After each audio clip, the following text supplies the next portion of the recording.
শতবর্ষ পরে এই কবিতাটি কেউ না কেউ পড়বে। যে পড়বে সে যদি নারী হয়, সে কি তখনই কেবল নারী? ধরে নিচ্ছি নারী নয়, সে তখন আদ্যপান্ত মানুষ। সে আর চার দেয়ালে বন্দি নেই। তার পায়ে যে সহস্র বছরের শিকল ছিল, সে শিকল নেই। তার হাতে যে কুরশি, কাঁটা আর খুন্তি ছিল, নেই।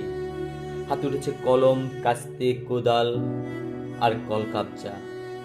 সে মানুষের মতো হাঁটে, দৌড়য়, হা করে হাসে, মাছের মুড়ো খায়, দুধের সরো।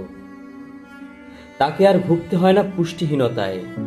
সে যদি নারী হয়, তাকে কেউ পাঠশালায় না পাঠিয়ে ঠেলে দিতে পারছে না জ্বলন্ত উনুনের কাছে।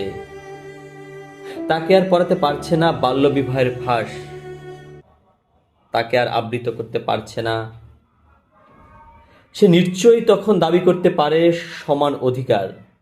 সে নিশ্চয়ই তখন দাবি করতে পারে জরার স্বাধীনতা, কন্যা জন্ম। সে নিশ্চয়ই তখন দাবি করতে পারে চাঁদ বা সূর্যের নিচে অবাধ বসবাস। যে পড়ছে এই কবিতা, সে নারী বা পুরুষ হোক, তাকে আর প্রসাদ খেতে হয় না ঠাকুরের,